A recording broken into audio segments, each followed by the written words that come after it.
தமிழ் தி YouTube channel ரசிகர்களுக்கு என்னுடைய மனமார்ந்த நன்றியும் வணக்கமும். நான் தான் திரைப்பட பாடலாசிரியர் கவிஞர் முத்துலிங்கம். எம்ஜிஆர் பெருமையை சொல்வதற்காகவே உருவான யூடியூப்பில் இது முக்கியமான யூடியூப் இந்த தமிழ் தி என்ற யூடியூப். இதில் ஒரு நிகழ்ச்சியை சொல்வதற்காக நான் வந்திருக்கிறேன். நான் சினிமா உலகில் பாடல் எழுத தொடங்கியது 1973. 2023ஆம் ஆண்டுடன் 50 ஆண்டுகள் நிறைவு பெறுகின்றன. ஆகவே அதையொட்டி எனக்கு ஒரு பாராட்டு விழாவை தமிழ் திரைப்பட எழுத்தாளர்கள் சங்கத்தின் சார்பில் பாக்கியராஜ் நடிகர் இயக்குனர் கே. பாக்கியராஜ் அவர்கள் முன்னின்று இந்த விழாவை நடத்துகிறார்கள். இதற்கு பல திரை உலகைச் சேர்ந்தவர்கள் பலரும் வந்து வாழ்த்துகிறார்கள்.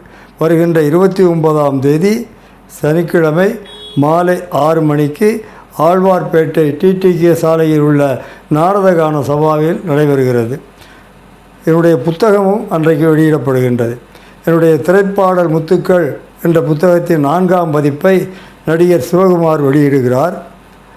அதை பெற்றுக்கொள்பவர் மனிதநேய அறக்கட்டளை தலைவர் முன்னாள் மேயர் சைதை துரைசாமி. அதைப்போல என்னுடைய காற்றில் விதைத்த கருத்து தினத்தந்தி ஆதித்தனார் விருது பெற்ற புத்தகம், அது ₹1,00,000 விருது பெற்ற புத்தகம். அந்த புத்தகத்தின் 2ஆம் பதிப்பை நல்லி குப்புசாமி செட்டியார் அவர்கள் வெளியிட அதை விஐடி பல்கலைக்கழக வேந்தர் கோ. விஸ்வநாதன் பெற்றுக்கொள்கிறார். மற்றும் அந்த விழாவில் பலர் வாழ்த்துரை வழங்குகிறார்கள். தினமணி ஆசிரியர் வைத்தியநாதன், கவி இசை தென்றல் கங்கை முறை, இசையமைப்பாளர் சங்கர் கணேஷ் போன்றவர்கள் பலரும் வருகிறார்கள். இயக்குநர்கள், கலைஞர்கள் எல்லாரும் வருகிறார்கள். ஆகவே நீங்கள் வருகை தந்து அந்த விழாவை சிறப்பிக்க வேண்டும் என்று கேட்டுக்கொள்வதற்காக நான் உங்கள் முன் வந்திருக்கின்றேன். வணக்கம், நன்றி. தன்னை போல பிறரை என்னும் தன்மை வேண்டுமே, அந்த தன்மை வர உள்ளத்திலே கருணை வேண்டுமே.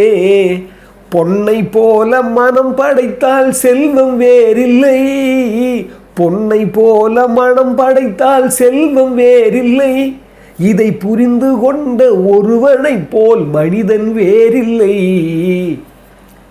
அற்புதமானவர்களே, இந்த 4 வரைக்கும் சொந்தக்காரர் எடுத்துக்காட்டு திரு எம்ஜிஆர் அவர்கள் தான். தன்னை போலவே மற்றவங்களை என்ன அவர் எண்ணினார், மதித்தார், சேவை பண்ணார், அன்பு காட்டினார், அளவில்லாமல் கொடுத்தார். அந்த தன்மை வர உள்ளத்திலே கருணை வேண்டுமே. அவர் கருணை இருந்ததால் தான் இந்த உலகம் இன்ன வரைக்கும் அவர் புகழ பாடிக்கிட்டு இருக்கு. பொன்னை போல மனம் படைத்தார், பொன்மனச்செம்மலாக இருந்தார். பாருங்கள், இது திரு வாலிசார் திரு சிவாஜி கணேசன் அவர்களுக்கு எழுதின பாட்டு. அதை போல் இன்றைக்கி எம்ஜிஆர் பார்த்திங்கன்னா, எம்ஜிஆர் ஏன் நாம் இவ்வளோ தூரம் நம்ம பேசிக்கிட்டு இருக்கோம்னா, அந்த பண்பு. சமீபத்தில் ஒரு 2 விஷயம் கூட ஷேர் பண்ணலான்னு தோணுச்சு. ஒரு விஷயம், ஒரு கட்டுரை வாசிக்க நேர்ந்தது எனக்கு. சமீபத்தில் கோயம்புத்தூரில் ராயல் தேட்டர்னு ஒன்று இருக்குது. அந்த தேட்டரில் கடந்த 11 மாதத்தில் 4வது முறையாக ரிக்ஷாக்காரன் படம் திரையிடப்படுது. அந்த திரையிடப்படுற படத்தை பார்க்குறதுக்கு ஒரு எழுத்தாளர் போகிறாரு. ஒரு வாட்ஸ்அப்பில் தான் அந்த கட்டுரை நான் படித்தேன். ஒரு நண்பர் அனுப்பிச்சி வச்சுருந்தார். அந்த கட்டுரை நான் படித்தேன். அவர் சொல்கிறாரு, நான் அந்த தேட்டருக்கு போனேன், ரிக்ஷாக்காரன் படம், வெளியவே பார்த்தா கற்பூர ஆரத்தியெல்லாம் எடுக்கிறாங்க, சில ரசிகர்கள் அழுகுறாங்க, தலைவா எங்களையெல்லாம் அனாதையாக விட்டுட்டு போயிட்டியே அப்படின்னு ஒரு ரசிகர் புலம்புறாரு.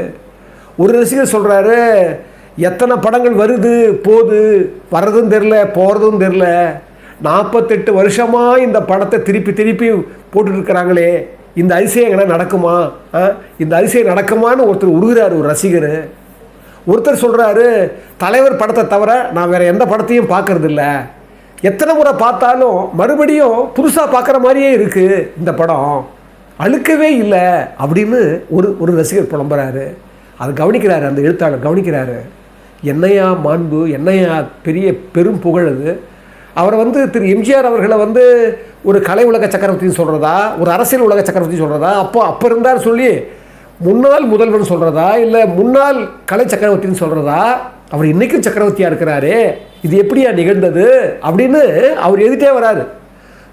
வரும்போது சொல்கிறாரு, தலைவர் படத்தை தவிர ஒருத்தர் சொல்கிறாரு, தலைவர் படத்தை எல்லா படத்தையும் இதே மாதிரி புதுப்பிக்கணும், டிஜிட்டல் போட்டிருக்காங்க பொழுது பாருங்கள். 4வது முறை 11 மாதத்தில் ராயல் தேட்டரில் அவர் சொல்கிறாரு, எல்லாம் ஒருத்தர் சொல்கிறாராம் ஒரு ரசிகர், இந்த மாதிரி தலைவருடைய எல்லா படத்தையும் டிஜிட்டல் புதுப்பித்து மறுபடியும் ரிலீஸ் பண்ணணும். அது மட்டும் இல்லை, தலைவர் வந்து எல்லா படத்திலையும் செய்ய வேண்டியதெல்லாம் நிறைவு பண்ணிட்டு போயிட்டாரு. மனிதனுடைய ஒழுக்கம், மனிதனுடைய வாழ்க்கை, மனிதனுடைய பண்பு, மனிதனுடைய கலாச்சாரம் எல்லாத்தையும் பண்ணிட்டு போயிட்டாரு. அதனால தான் இன்றைக்கும் பாருங்கள், ரிக்ஷாக்காரன் படம் பாருங்கள் சொல்கிறாராம் இவர்கிட்ட, யார் எழுத்தாளர் சொல்கிறாராம், இந்த ரிக்ஷாக்காரன் படம் பாருங்கள், அந்த காலத்திலேயே ஒரு இயல்பான நடிப்பு நடித்ததால தான் அவர் வந்து பாரத் பட்டம், தேசிய விருது பட்டம் கிடச்சிது அவருக்கு. அது மட்டும் இல்லை, இந்த படத்தில் சுருள் பட்டை கத்தின்னு ஒரு கத்தி இருக்கும், சுருள் கத்தி சண்டை. அந்த பாருங்கள், அந்த கத்தி அந்த காலத்தில் பயங்கரமாக இருந்தது சொல்கிறாராம் அவர்கிட்ட. அதே போல் ஒரு ரிக்ஷாவிலேயே மஞ்சுளாவை வச்சுக்கிட்டு முன்னாலேயும் பின்னாலேயும் திருப்பி ரிக்ஷாவிலேயே சிலம்பம் ஓடுவார். அது மட்டும் இல்லை, கதை அமைப்புகளை பார்த்தீங்கன்னா அவர் வந்து பண்பாடு நிறைய இடத்துல வரும். அதே போல் கலாச்சாரம் என்ன, ஒரு தமிழுடைய கலாச்சாரம் என்னன்றதெல்லாம் சில காட்சி அமைப்பில் இருக்கும். அதே போல் பாட்டிலே பள்ளிக்கூடம் நடத்துவார் தலைவர். இந்த மாதிரி ஒரு படங்கள் எங்கெங்கே வரப்போகுது அப்படின்னு அவங்க சொல்கிறாங்க. இதை பார்த்த உடனே எழுத்தாளர் சொல்கிறாரு, அடடா எப்பேற்பட்ட ஒரு மாண்பான ஒரு விஷயத்தை பண்ணும்போது ஒருத்தர் சொல்கிறாரு, இது மட்டுமா தலைவர் பண்ணார், இன்றைக்கி இந்த மாதிரி ஒரு படம் எடுக்கிறது யாராவது இருக்கிறாங்களா? இன்றைக்கி இருக்கிற ஹீரோவெல்லாம் அப்பாவை வந்து கேவலமாக பேசுகிறான், அதை பார்த்து அவங்க ரசிகர்களெல்லாம் தன் தந்தையே கேவலமாக பேசுகிறாங்க. இந்த மாதிரியெல்லாம் இன்றைக்கி சினிமா கேவலமாக போச்சுங்க, சினிமாவே கேவலமாக போச்சு. நான் வந்து எம்ஜிஆர் மாதிரி யாராவது இன்றைக்கி ஒரு நடிகன் இந்த மாதிரி ஒரு பண்பு, கலாச்சாரம், இல்லை ஒரு நல்லத்தனம், நான் ஒரு நல்ல விஷயம் சொல்கிறாங்க, நல்ல கருத்து சொல்கிறாங்கன்னு சொன்னால் அவங்களுக்கு நாங்கள் ரசிகர் மாற தயாராக இருக்கோங்க, யாருங்க இருக்கிறான் இப்போன்னு சொன்னார். அப்போ தான் அவர் யோசனை பண்ணுறாரு, சொல்கிறாரு, அவருடைய படங்களில் அவர் வெறும் ஒரு சம்பாதிக்கிறதுக்காக மட்டுமே கலை உலகத்துக்கு வரல, நல்ல கருத்தும் நல்ல ஒரு செய்திகளும் நல்ல இந்த சமூகத்துக்கு பயன்படுத்தத்தக்க ஒரு விஷயங்களையும் சொல்லிக்கிட்டே இருந்தார். தன்னையே அப்படி வந்து பரிமாற்றம் பண்ணிக்கிட்டாரு. அப்படிப்பட்ட தலைவன் எப்படி இனிமேல் எங்கே வரப்போகிறான், இனிமேல் யார் இங்கே நீங்கள் நிகழப்போகுது சொல்லிட்டு கடைசியில் சொல்கிறார், எம்ஜிஆர் எவ்வளவோ இயல்பாக இவங்களெல்லாம் புரிஞ்சு வச்சுருந்தா இன்னைக்கு வரைக்கும் அழுகுறாங்க. யார் அவர் சொல்கிறார் எழுத்தாளர், இன்ன வரைக்கும் அவர் அழுகுறாங்க. அதாவது அவர் எப்படி இவரை புரிஞ்சு வச்சாங்களோ அதே மாதிரி தான் இந்த ரசிகர்களும் அவரை புரிஞ்சு வச்சுருக்கிறாங்க. 48 வருஷம் ஆச்சு ரிக்ஷாக்காரன் வந்து. இப்போ கூட பாருங்கள், பெங்களூரில் உலகம் சுற்றும் வாலிபன் படம் வந்து பெரிய அங்கே போட்டு ஒரு புது படம் ரிலீஸ் ஆகிற மாதிரியே பண்ணிட்டுருக்கிறாங்க. இங்கேயும் அப்படித்தான். ஏன் அப்படின்னா அவர் சொன்னார் பாருங்கள், ஒரு ரசிகர் அவருடைய படங்களை திருப்பி படம் பார்க்கும்போது கூட ஒரு காவிய மாதிரி புதுசாக பார்க்குற மறுபடியும் புதுசாக பார்க்குற மாதிரியே இருக்கும். பாடல்கள்லேயே பள்ளிக்கூடம் நடத்துவார். பாருங்கள், ஒரு கலை. அதனால தான் நான் அடிக்கடி யோசிப்பேன், திரு ஜெயலலிதா அம்மா கூட பாருங்கள், அவங்க கூட படம் பார்க்க அவங்க வந்து சிஎம் ஆன பிறகு சினிமா மேலே அக்கறை வச்சதே இல்லை. சினிமா உலகத்து மேலே பெரிய அக்கறைலாம் கிடையாது அவங்களுக்கு, சினிமா கூட பார்க்க மாட்டாங்க. ஆனால் எம்ஜிஆர் எப்படி இருந்திருக்காரு பாருங்கள், அந்த கலையை விடவே இல்லை எம்ஜிஆர். அவர் சிஎம் ஆன பிறகு கூட ஒரு நிகழ்ச்சி ஞாபகம் வருது, திரு கங்கை அமரனுடைய புத்தகத்தில் பதிவு பண்ணியிருந்தார், ஒரு தொடர் எழுதியிருந்தார், அதில் ஒரு புத்தகத்தில் பதிவு பண்ணியிருந்தார் அவர். அது பாருங்கள், அவர் சொல்கிறாரு, நான் அடிக்கடி ஏற்கனவே கூட சொல்லியிருக்கேன் அவரை பற்றி, அவர் அம்மா வந்து பார்க்க வந்தது, அது ஒரு பதிவேனா கூட போட்டிருந்தேன். அவர் சொல்கிறாரு, நான் அடிக்கடி தலைவரை பார்ப்பேன். ஒரு முறை நான் தலைவரை பார்க்கும்போது அப்போ இப்போ என்ன வேலை நடக்குது அப்படின்னு கேட்டார். நான் சொன்னேன், அலைகள் ஊவேது இல்லைன்னு நாங்கள் ஒரு படம் சொந்தமாக தயாரிக்கிறோம், பாரதிராஜா அண்ணன் தான் டைரக்ட் பண்ணுறாருன்னு சொன்ன உடனே அப்படியா அப்படி சொன்னார். சொல்லிவிட்டு ரிலீஸ் ஆகிடுச்சு அந்த படம். அப்போ நான் சந்திக்கும் போது, அமரே நான் படம் பார்க்க வரேன் அப்படின்னு சொன்னார். எனக்கு ஆச்சரியமாக போச்சு. நான் படம் பார்க்க வரேன்னு சொன்ன உடனே ரொம்ப சந்தோஷப்பட்டேன். போய் சொன்னால் பாரதிராஜா அண்ணன் வந்து நம்பவே இல்லை இந்த விஷயத்தை, அவர் படம் பார்க்க வரான்ற விஷயத்தையே நம்பலை. திரு பாரதிராஜா ஐயா அவர்களை பற்றி பேசும்போது ஒரு சமீபத்தில் உங்களுக்கு தெரியும், அவருடைய மகன் வந்து திரு மனோஜ்குமார் வந்து துர்மரணம் அடைஞ்சிட்டார். ஒரு காலமான மரணம் இல்லை, அது ஒரு காலம் தாழ்ந்த மரணம் இல்லை, ஒரு பேரிழப்பு அவருக்கு பெரிய பலம் கொடுக்கணும்னு இதன் மூலமாக நம்ம பிரார்த்தனை பண்ணிக்கிறோம். ஏன்னா அவர் பேசும்போது அது வந்து நமக்கு இயல்பாகவே நம்ம ஆல்ரெடி அவருக்காக நம்ம பிரார்த்தனை பண்ணியிருக்கோம். இது ஒரு மிகப்பெரிய வருந்தத்தக்க ஒரு நிகழ்வு. அந்த நிகழ்வில் கடவுள் அவருக்கு பெரிய பலத்தை கொடுக்கணும்னு சொல்லி அதன் வழியாக அவர் சொல்கிறாராம், பாரதிராஜா அண்ணாவே நம்பலை, அவராக வராரு எப்படி அப்படின்னு. ஆனால் அதை போல் சொன்னது போலவே திரு தலைவர் அவர்கள் வந்துட்டார். நடிகர் சங்கம் அப்போ வந்து பாருங்கள், இப்போ கட்டுறாங்க பாருங்கள், அந்த நடிகர் சங்கத்தில் தான் இப்போ தியேட்டர் இருந்தது, அதுக்கு வந்துட்டார். எம்ஜிஆர் படம் பார்க்க போயிட்டார், தலைவர் படம் பார்க்க போயிட்டார், தலைவர் தான் கூப்பிட்றாரு, தலைவர் படம் பார்க்க போயிட்டார். போயிட்டு நாங்கள்லாம் வெளியே நிற்கும்போது அப்போது பாவு சண்முகம் அவர் அமைச்சர் கூட இருந்தார். அவர் என்ன பண்ணார், வெளியே சொல்கிறாரு, இந்த பாருங்கள் தலைவருக்கு படம் பிடிச்சி போச்சுன்னா ஒன்று கிஃப்ட் கொடுப்பாரு, கிஃப்ட்டு இல்லைன்னு வச்சுக்கோ, தன் கையில் இருக்கிற வாட்சை கொடுத்துருவார், கழட்டி கொடுத்துருவார், கட்டிடுவார் பாருங்க அப்படின்னு பாவுஷா சொன்னாராம். உடனே பாரதி சார் என்ன பண்ணுறாராம், அந்த அவர் சொன்னதால் இந்த படம் தான் ஹிட்டாக ஓடிங்குது படம். கண்டிப்பாக இவருக்கு பிடிக்கும். ஏன்னா மதம் இல்லாத ஒரு எல்லா மதமும் சம்மதம் சொல்கிற ஒரு மதமே இல்லைன்ற ஒரு கருத்து கொடுக்குற படம் தான் அது. அதனால் இவர் நிச்சயமாக அவர் பிடிக்குன்னு என்ன பண்ணாராம், 2 மணி இவருக்கு அந்த மணிக்கட்டை வரல அப்பப்போ தேய்ச்சிக்கிறாராம் பாரதிராஜா சார். சொல்கிறார், பாரதிராஜா அண்ணா வந்து மணிக்கட்டை தேய்ச்சிக்கிறாரு, எப்படி ஒரு வாட்ச் கொடுக்க போகிறாருன்னு. அதை போலவே படம் முடிஞ்ச உடனே தலைவர் வெளியே வந்தார். வெளியே வந்த உடனே பார்த்துட்டு ரொம்ப நல்லா இருக்குது படம், ரொம்ப நல்லா இருக்குது பார்க்குறேன்னு சொல்லிட்டு ஏறி போயிட்டார். பாரதிராஜா அண்ணா வந்து அவர் ஏமாற்றம் அடைஞ்சிட்டாரு பாருங்கள். அவருக்கு கிடைக்காத வாட்சி எனக்கு கிடச்சிதுங்க, தற்செயலாக கிடச்சிது பாருங்கள் எப்படி, அதுதான் தலைவர்னு சொல்லி அந்த நிகழ்ச்சியை சொல்கிறாரு. அதாவது அதுக்கப்புறம் வந்து இவர் சிஎம்ஐ விட்டுட்டார், அடிக்கடி பார்க்குறாரு விடுறாரு. ஒரு தடவை என்ன பண்ணுறாரா, தாஜ் கோரமண்டல் இருக்குது பாருங்கள் சென்னையில், அதுக்கு ஆப்போசிட்டில் அப்துல் ரஹ்மான்னு ஒரு பெரிய ஃபினான்சியர். அவர் வந்து உலகம் சுற்று வாலிபர்கள்லாம் அவருக்கு வந்து தலைவருக்கு வந்து பணம் ஃபினான்ஸ் பண்ணவர், நிறைய படங்களுக்கு அவர் ஃபினான்ஸ் பண்ணவர். அவருடைய மகனுக்கு கல்யாணமாக அந்த தாஜ் கோரமண்டல் ஆப்போசிட்டில் தான் அவருடைய அந்த வீடு இருக்கான். அந்த தெரு முழுக்க பெரிய பந்தல் போட்டாங்களாம். பந்தல் போட்டு அமர் தான் கச்சேரியான், கங்கை மரன் சார் தான் கச்சேரியான். இந்த கச்சேரி நடக்கும்போது என்ன பண்ணுறாரா, கச்சேரி வெயிட் பண்ணுறாரா, அதை சொல்கிறார் அவர். அப்போ வந்து சத்துணவு நிதி ஒரு சேர்க்கிற விழா இருந்தாலும் பரவாயில்ல, விருது வழங்கும் விழாவோ இல்லை அரசில் வந்து ஒரு முக்கியமான விழாவோ வந்தால் கூட எனக்கு தான் வந்து கங்கை மரம் வச்சு நீங்கள் வந்து நிகழ்ச்சி நடத்துங்க, இன்னிசை நிகழ்ச்சி நடத்துங்க சொல்லுவார். அதன் மூலமாகவே எனக்கு வந்து நிறைய எனக்கு வந்து பணம் சேர்க்கறதுக்கு அவர் ஒரு தலைவரை பண்ணார்னு சொல்லி அதை குறிப்பிடுறார். அதே மாதிரி அந்த அப்துல் ரஹ்மான் மகனுடைய கல்யாணத்துக்கு இவர் வந்து கச்சேரி பண்ணுறாராம் அமர் சார். சொன்ன உடனே இவங்க கச்சேரி பண்ணுறாங்களா, திடீர்னு பாதுகாப்பு அதிகாரிகள் இவங்கெல்லாம் வராங்களா, வந்து பார்க்குறாங்களாம். பார்த்தா முதல்வர் எம்ஜிஆர் அவர்கள் வராராம். கடற்கடன்னு வந்தாங்களா, வந்து உடனே கீழே இருக்கிற அந்த கச்சேரி நடத்துகிற மேடைக்கு கீழே இருக்கிற முதல் வரிசையில் எம்ஜிஆர் வந்து உட்காந்துட்டாராம். உட்காந்த உடனே தெரிஞ்சு போச்சான் அவருக்கு, பரபரப்பாக இருக்கிறத பார்த்தா சும்மா வந்து ஒரு வாழ்த்து தெரிவிச்சுட்டு தான் போவார் போல தெரியுது. அதனால் என்ன சரி தெரிஞ்சு போச்சு முதல்லையே. நான் உடனே என்ன பண்ணேன், மேடை விட்டு கீழே இறங்கி வந்து வணக்கம் சொன்னேன். வணக்கம் சொல்லிவிட்டு விசாரித்தேன், நல்லா விசாரிச்சு சொல்லிட்ட உடனே பார்த்தா உடனே தெரியுது பாதுகாப்பு அதிகாரிகள்லாம் இன்னும் டைமாக போச்சு, இன்னும் போகணும் நம்ம அப்படின்னு சொல்லிட்டு அதிகாரிகள்லாம் வந்து அந்த மும்முரமாக பண்ணும்போது நான் கேட்டேன், தலைவரை கச்சேரியை பார்க்க முடியாதா, இப்போ கச்சேரி பார்த்து போனால் நல்லா இருக்குமே அப்படின்னு நான் சொன்னேன். எவ்வளோ நேரம் கச்சேரி போவோம் அப்படின்னு அவர் கேட்டார். கேட்ட உடனே நான் கடிகாரம் கட்டிடல. அப்போ நான் என்ன பண்ணேன், கையை வந்து தூக்கி கடிகாரம் இருக்கிற மாதிரி பார்த்தா கையில் வாட்ச் இல்லை, எப்படி இருந்தாலும் 1 மணி நேரம் போவோம் தலைவரை அப்படின்னேன். அவ்வளோதான். தலைவர் என்ன பண்ணார் தெரியுமா, இந்த கையை பிடிச்சாரு, இந்த கையை பிடிச்சாரு, 2 கையை தூக்கி மணிக்கட்டை பார்க்குறாரு. ரெண்டு கையிலையும் வாட்ச் இல்லை, ஒன்றுமே பேசலை. அப்படியே அந்த வாட்சை கழட்டி அவர் வலது கையில் தான் அந்த வாட்ச் கட்டுவார்.